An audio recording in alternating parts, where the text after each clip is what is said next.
Welcome to Ask the Hard Questions, Season 1, Episode 9, Peter's Enemy, Asia Turned Away. This is where slogans don't get a free pass, and church tradition doesn't get to outrank the king. This is not a comfort channel. This is an evidence channel. We follow the record until it hits its logical end, no matter who it exposes, no matter what sacred cow squeals on the altar. Because the modern Sunday machine trained you to start with Paul and then read Yeshua through Paul like a filter. You've been taught to treat "not under the law" like a magic phrase that erases commandments, dissolves obedience, and turns holiness into an optional hobby. And if you question it, they call you divisive, because the whole system runs on you never asking why. But the New Testament preserves a rupture they read past on purpose. Paul admits it with his own pen. Asia turned away from him. And then Messiah turns around in Revelation and audits those same assemblies: Ephesus, Smyrna, Pergamum, Thyatira, Sardis, Philadelphia, Laodicea, praising the ones who tested false apostolic claims and rebuking the fruit of compromise, idolatry tolerance, dead works, and blind, self-satisfied religion.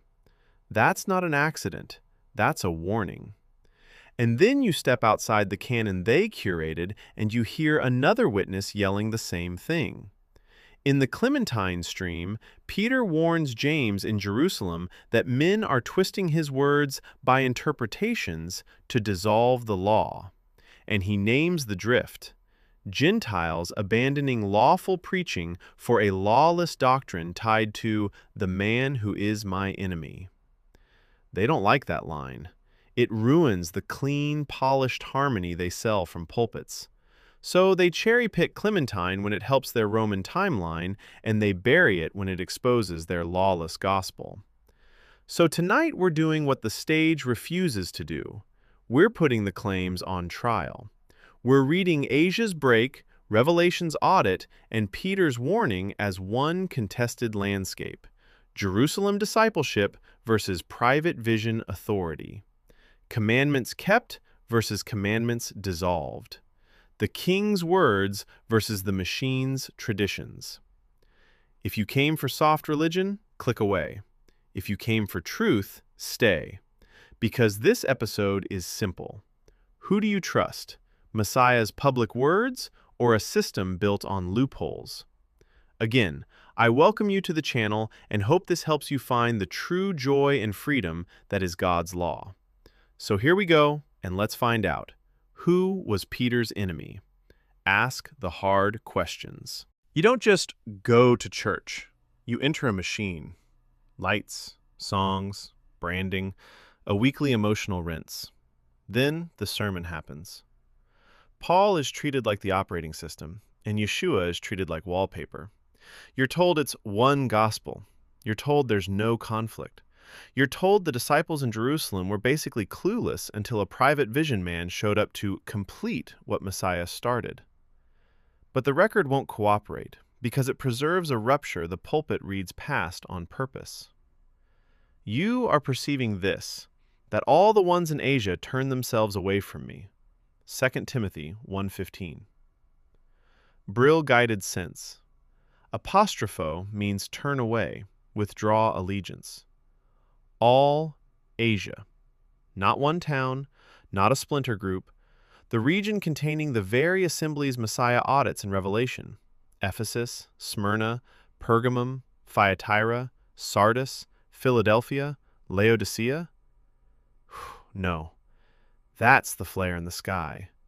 That's what happens when two gospels collide and people have to choose which voice rules.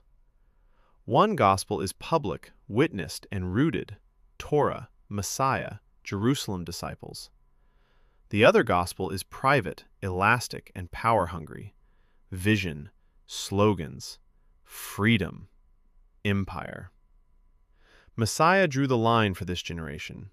An evil and adulterous generation seeks a sign, and no sign will be given to it except the sign of Jonah. Matthew 16:4. After the resurrection, the public sign, the door closes on new authority that rewrites what the king already established.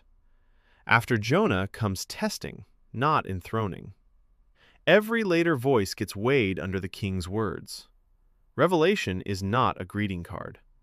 Revelation is Messiah walking through Asia with fire in his eyes and a sword in his mouth, auditing doctrine by fruit. The audit exposes what kind of freedom teaching had infected those assemblies, what it produced, and what Messiah praises when it gets rejected. Paul loses Asia, 2 Timothy 1:15. Messiah later addresses Asia, Revelation chapters 2 through 3.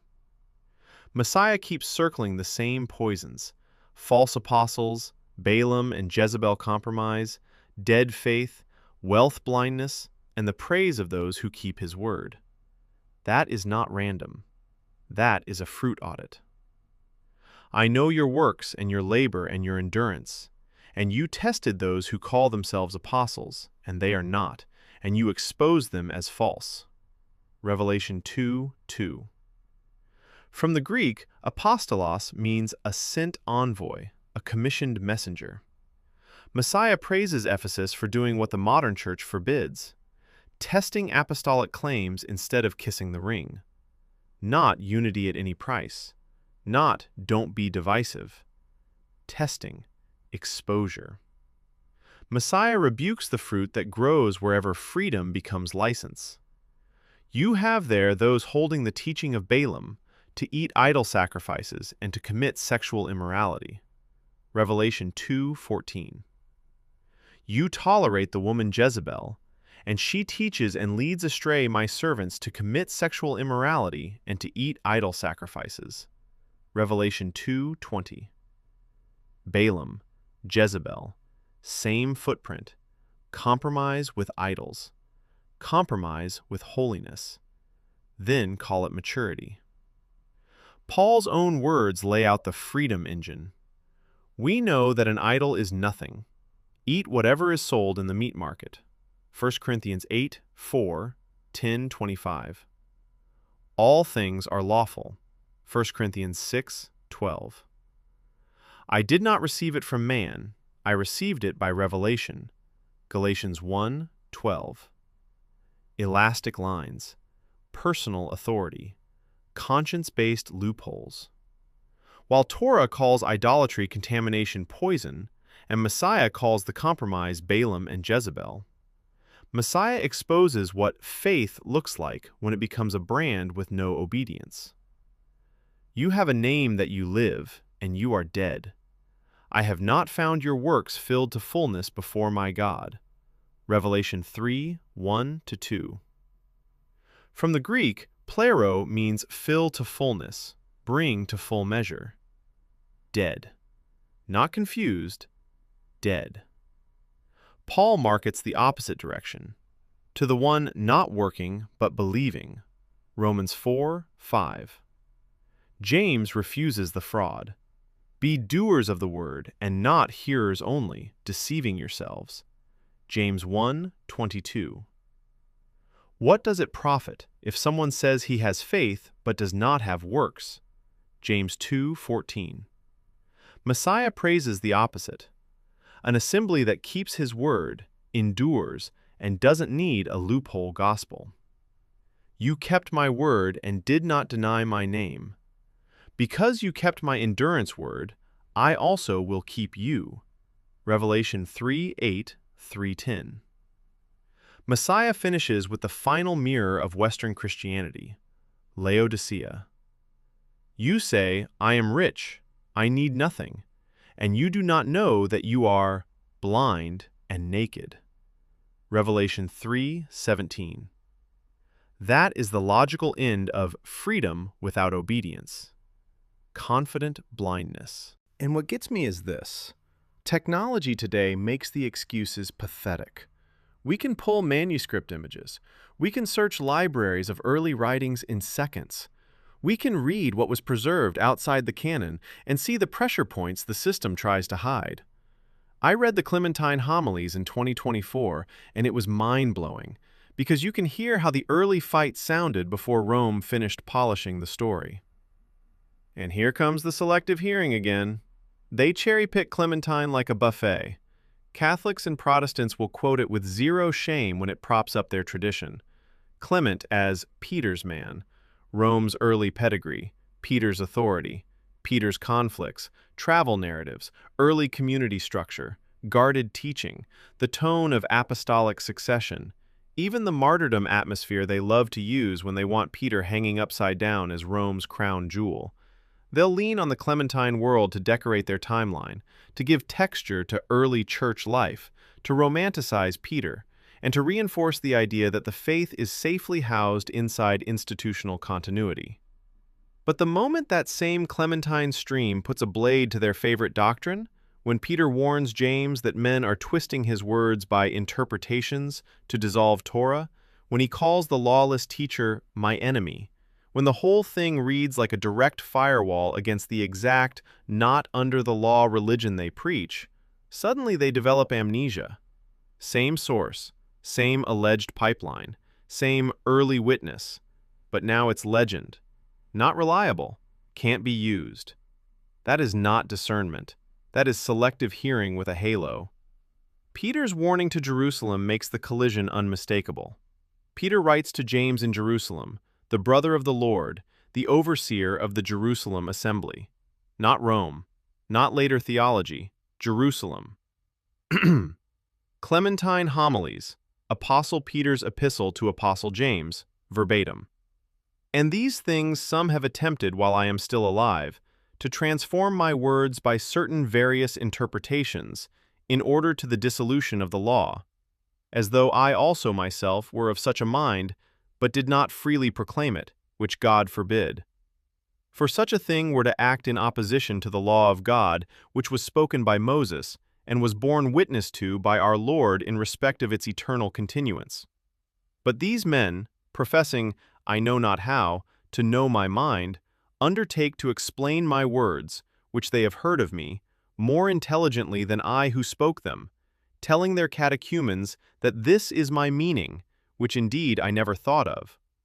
But if, while I am still alive, they dare thus to misrepresent me, how much more will those who shall come after me dare to do so?